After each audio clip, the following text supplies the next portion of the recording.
Hello, everybody. Welcome to the Justinmind version 8.2 release webinar. My name is Danielle Schneider. If you have ever tuned in to any of our previous webinars or have sent in a question to our community forum or our customer support portal, you may have heard from me before. So today we're going to be talking about the new additions to Justinmind included in version 8.2. The main improvement here is responsive design. It's way easier now. In this new release, you can align background images horizontally, vertically, have them repeat or not, and we have the option of cover, a CSS design that many of you know. Additionally, now you can define elements in percentages, not just pixels. This means that you can have them stick to the top, or rather, you can define the size of an element with a percentage, and it will apply in the simulation and can be changed using events. This means that an element can take up 100% of the screen, or the width or the height, and this percentage also applies relative to dynamic panels, tables, and any container. Also included in this update are pin position of elements. With the pin position, elements can stick to the top, left, bottom, or the center of the screen in simulation mode, and even if they're scrolling or the screen is resized. This is an easy way to simulate parallax and responsive prototypes. Using percentage and pin position together, you can easily create responsive widget libraries that you can save and reuse at any time without having to reconfigure anything for new prototypes. Lastly, you can lock the image aspect ratios for images that you are resizing using percentage events, or rather percentage attributes. This will help you avoid any wonky, really strange looking images as you scale your prototype up and down. And the key takeaway here is that responsive design is just going to be way easier now with Justinmind. And remember, at the end, we will have a Q&A, so if there's anything that I didn't cover in this webinar that was confusing that you would like to ask, please feel free to leave it in the box below, and I will make sure to get to that at the end. All right, so let's get started. We have the rectangle here as the header. And let's go to the properties panel. Now here we can see the pin position options that are checked. And we can choose to pin it to the left, center, or right, pin to top, center, or bottom. And here we have size. We can change the width to percentage, so it can be 100% the width or 10% the height, as I have it here. The next thing we did is drag a rectangle here onto the bottom. So now, let's change, all right, here we go. Let's simulate, and this will automatically scroll up and down the screen as we go. And let's go ahead and change the width of this here. Make sure this is at 0. All right, let's try that again. As we go and expand and contract, this will go here, and the height will change as we go. So as you have mobile prototypes, it won't take up the majority of your screen. The next thing we're going to do is add that table. Go down here to special components. We're going to change this table to be 1 row, 4 columns. we're going to change its position to be pinned to the top so that it will follow as we go. And we'll have it pinned to the left as well, just for a good measure. We'll change the width also to be 100%, and the height to 10%. Okay. The next thing we're going to do is drag that icon in here. That map icon. And we can change the width to be percentage. So we would like the icon here. So we're going to lock the aspect ratio. And we can lock it to horizontal or vertical. We're going to change it to horizontal so that as we go and expand this prototype, it won't become all wonky. Let's change the height to 70%.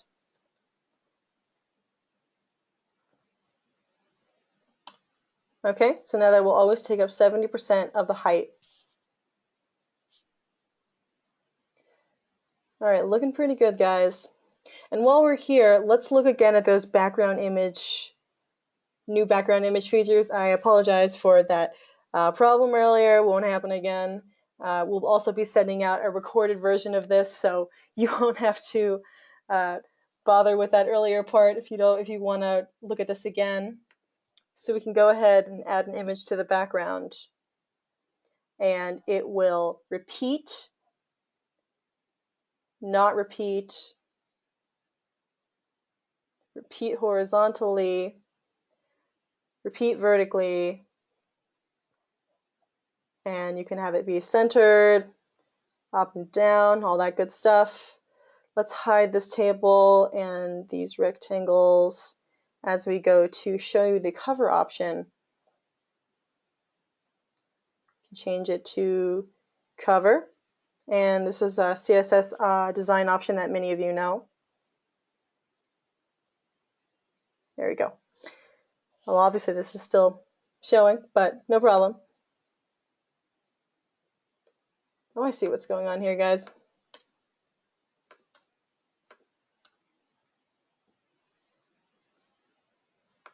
There we go. That's showing how cover will act in your prototype.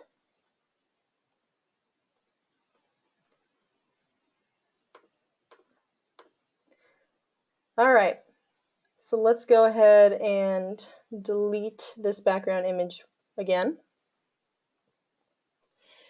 And I can show you guys the ways that these images can easily have their attributes transferred from one cell to another without having to create any events.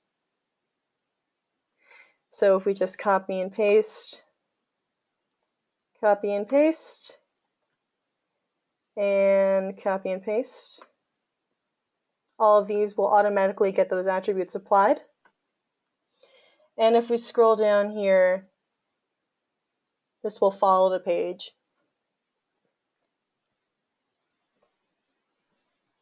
All right, the next thing we're going to do is drag that dynamic panel in here again. And let's go here. And one thing I want to show you guys again is I already added the responsive library down here. Fortunately, you guys couldn't see it, but it's no problem. It is still here. So if we go and delete this table that we've just created, it's already saved in that widget library. So if we drag it onto the canvas, it will automatically pop up into that position that we were using before. So you don't have to worry about saving anything before. You can have all of these widgets saved and there won't be any problem. All right, guys, looking at your questions here, please feel free to leave any more. I know that they're all, I can't see the screen. That's fine. Now you can all see it now. Please feel free to leave any questions that you have about this presentation. I'm really happy to answer them. All right.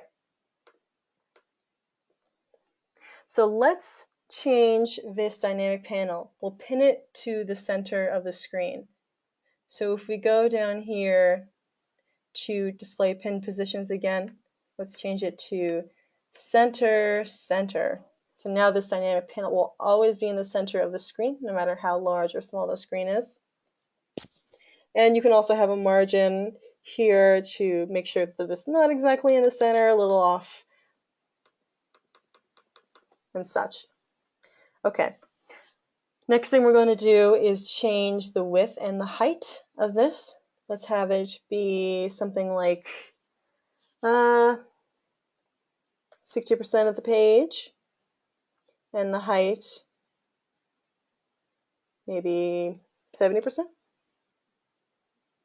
And again, this can be an option that you have to in your prototypes to show certain products or the different ways that you can use to. Let's skip this update for now, guys. Make sure to update your application. We have a few bug fixes out. But so now we have this dynamic panel here that is always going to be 60% of the width and 70% of the height. Let's change the background color so that we can see how this works.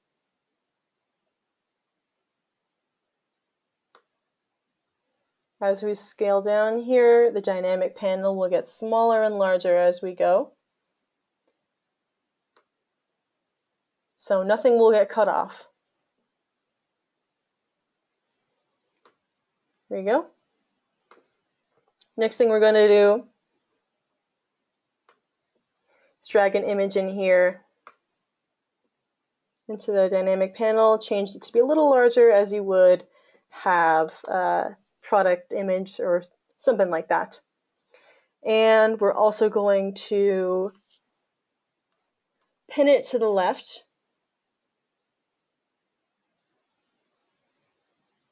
Have a maybe 10 pixel margin, not so it's not right at the end of the panel, and pin it to the top so that there will be a little wiggle room here. We're going to go back to a table, drag that in here, and again, we're going to change that to 3 rows, 1 column. And we're going to pin it to the top. Click on these pin position options.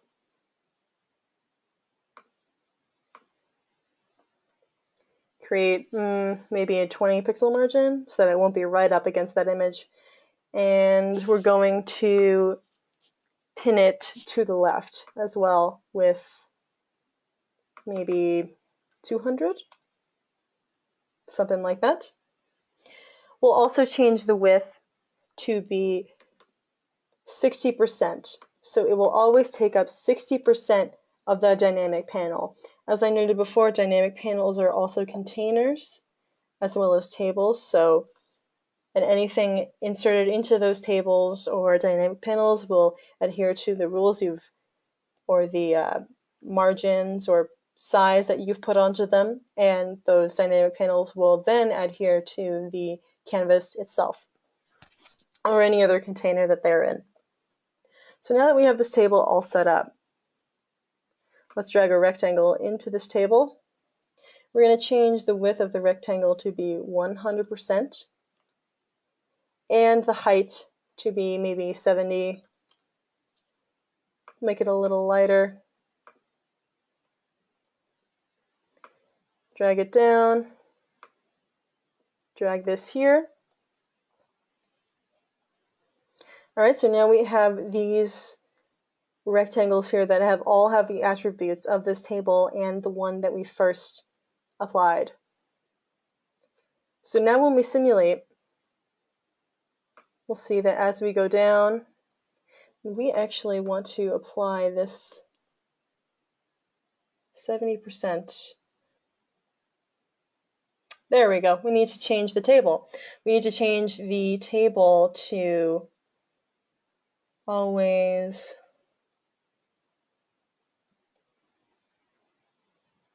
let's see, guys.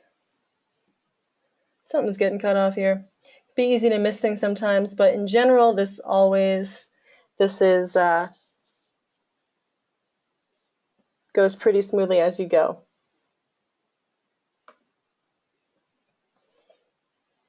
You guys know the troubleshooting process. It's not always easy, but it's always rewarding, right?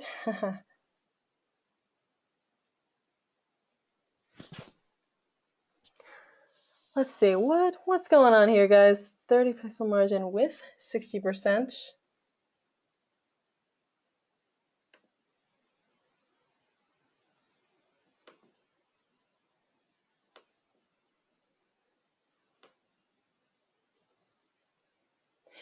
All right, these are getting smaller as we go.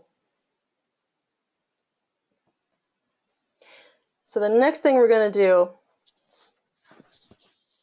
is create some events to move these down, because they are getting cut off a little bit, and that is not exactly what you want. It can look like it's not exactly adhering to those rules, but unfortunately, since they are a little large, they are getting cut off.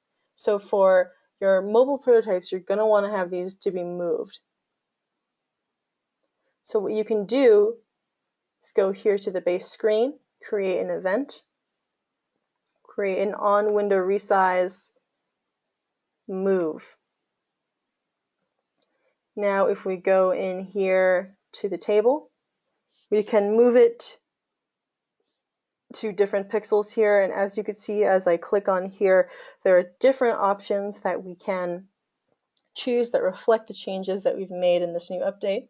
So obviously there are the ones that we've seen before, and you can pin it to the center, the left, or the right. We're going to choose to have this pin to X10 and Y maybe 200. So it will probably go right over out here. Next thing we're going to do is add a condition so that this will only move when the window is a certain width. We're going to go to constant window width less than 450. It's about the mobile prototype that I've seen many people using. Click here. So now this will automatically go when the window width is less than 450, but when we expand it, it won't go back. So we want to add another event to move it back. I'm going to click here, move, and we don't have to do anything here. It's at its current position, so we can just click OK. So we click here, moving here, and moving back. Obviously, your own prototype will go a little more smoothly, add a little more of your design flair and whatever else you're looking for. But this is the basic way of getting started here. Again, I'm so sorry for the mix-up earlier. You know how it can be sometimes you don't click the right button. But hopefully, with how long this took to get that going again, what, maybe 10 minutes? It can show you how easy it is to get everything going with responsive design. No more dragging specific widgets here at the bottom. We have parallax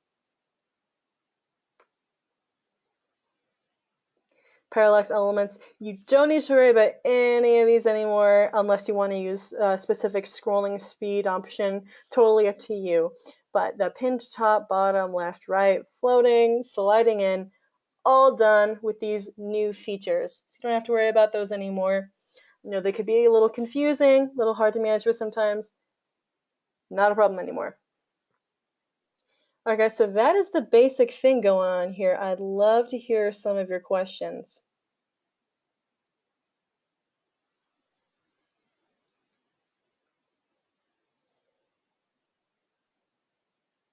Let's see.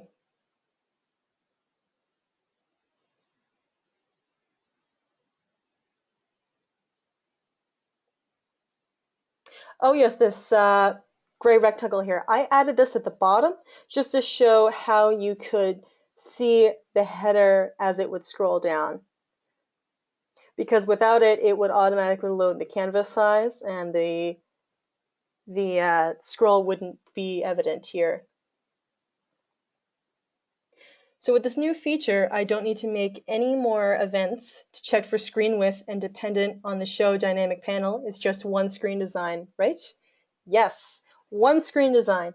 Of course, you're free to create completely different designs for your mobile or tablet or web prototypes, but you don't need to anymore. It's a lot more simple now with these new events. You can really easily move an option or move an element depending on that screen size, so it will automatically adjust.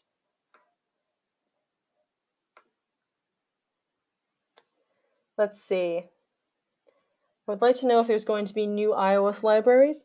I'm not sure about that. We always have someone working on creating new libraries. I don't have a date for that right now, but it will be available at some point. We're always working on creating new things in here. Let's see. Can I change the percentage or pin position with an event? Yes, you can. If you go here, go to create an event.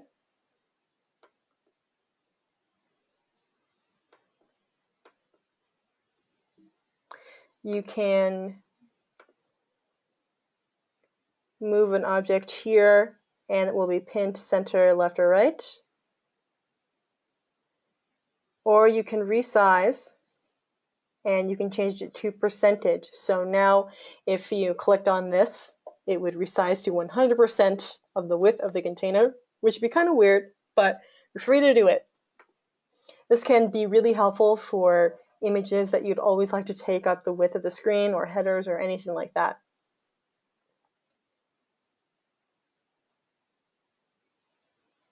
Yeah, when I resize the window on Simulate, it looks like the icons at the top no longer have their aspect ratio locked.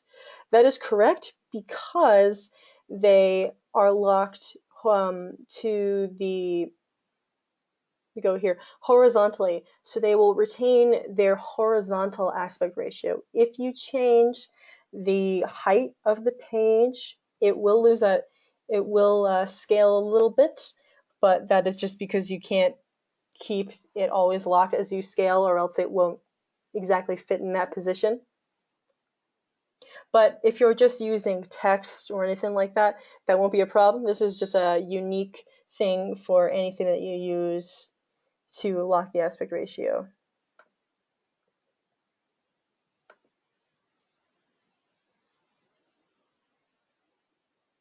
Can dynamic panels have a height that is responsive to the content within? As in that there is something that is larger or something inside the dynamic panel that increases, and so the dynamic panel increases? That's interesting. I suppose yes. If you created an event that would sense one of these objects intersecting with another, you could then increase the height of the dynamic panel. Of course, there are many ways you can play around with that. Really, with these new options, there are so many things that you can do. I haven't even begun to think of them all.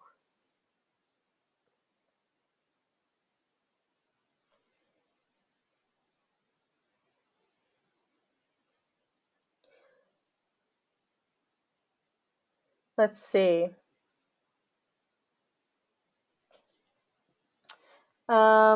Parallax widgets, do I need to use them? You don't need to use them if you don't want to.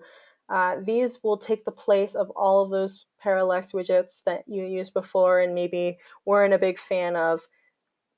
These will all display on your mobile device, so you won't have to worry about any stuttering or anything like that. And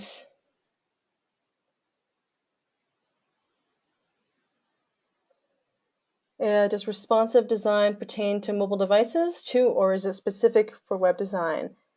It pertains to any screen that you have. If you have web design, or rather a site that can be viewed on any size of a screen, you can change the elements within it to reflect that. Of course, you can get way more specific. I just created something really basic here so there won't be anything really detailed in here, but you can keep creating that yourself.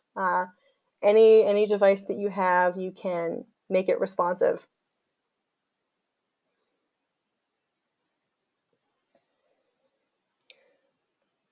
Let's see here. I have a product description that goes 2 lines to 8 when resized. How do I get the buy button to remain 16 pixels or whatever below the text area on resize? So let's see.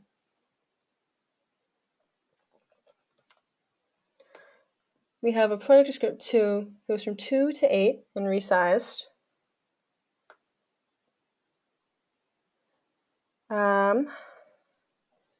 How do I get the buy button to remain? You know, this is actually a little specific. I actually encourage you to send this along to the community forum. I should mention this again. If you have anything really specific, bug reports or problems, or really any specific question, we are totally happy to help you out there with answering that. You can send that along to justinmind.com/community, or if you have a subscription, you can log into the customer support portal and you'll get a really quick answer within that day. We'll get back to you with any help, or with some help rather.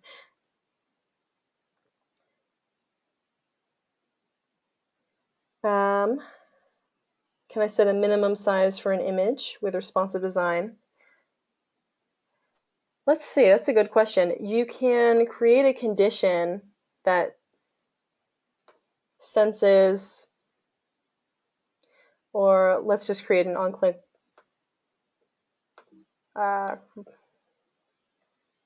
resize,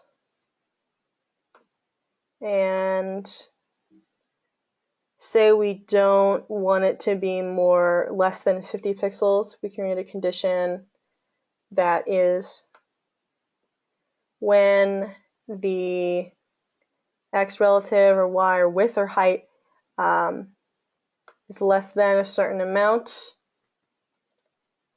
we will move it back up to there. So this isn't definable exactly in the new ways, but it will interact with the new features that we've added.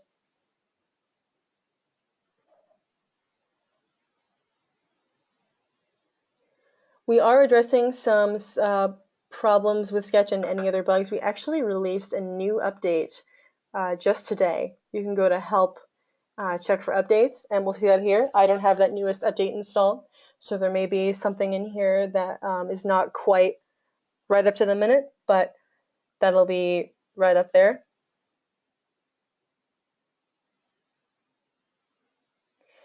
And I'm actually getting some feedback here right from the Justinmind team themselves. They say that there are going to be new iOS libraries. I don't have a date for that yet, but it should be coming soon. We've got someone working on that right now.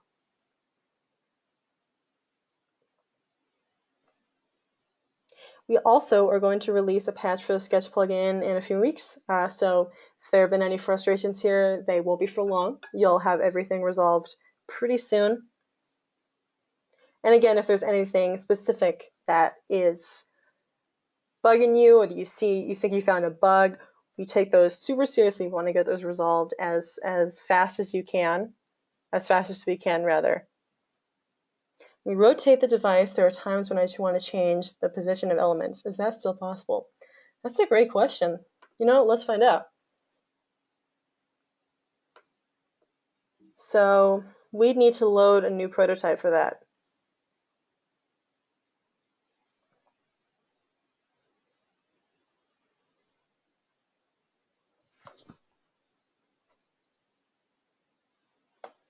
Loading up a phone prototype.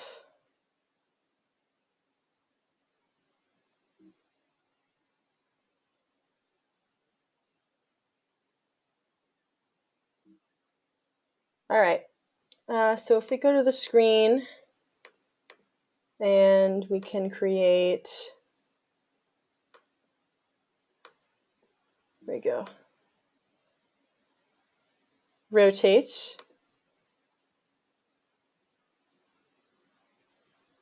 Oh, I see. That's for the element itself. We'd need to go to the simulate and change the orientation to landscape. So unfortunately, during simulation, there is not a way to actively change the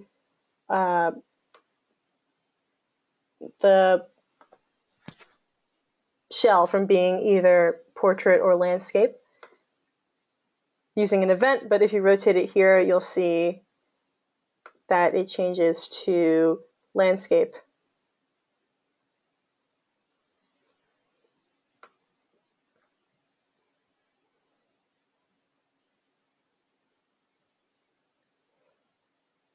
All right. And there are a lot of different events that we have here. If we go to, just to sense that here, if we go to the gestures and we see on portrait, on landscape, just to answer that more directly. So if we go to on landscape, we can, in fact, move any element here to that position that it would have in the landscape.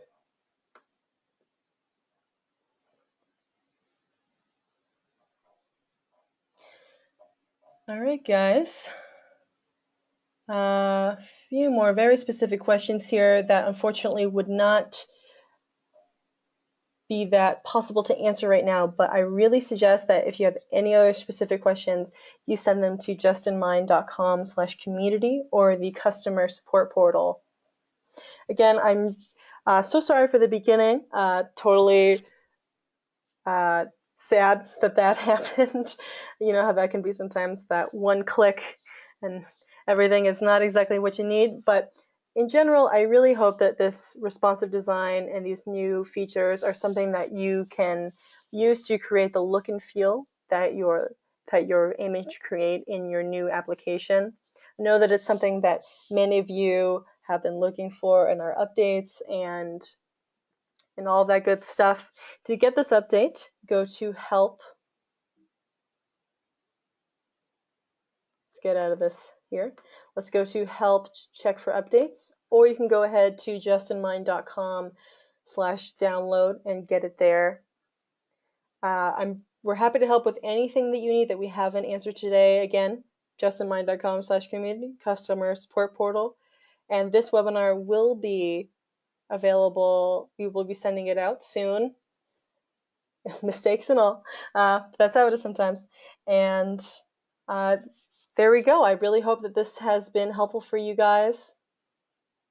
Please send any other questions along. I know that there are a few that I haven't been able to get to today. But thank you guys so much for coming. I really hope this was helpful for you.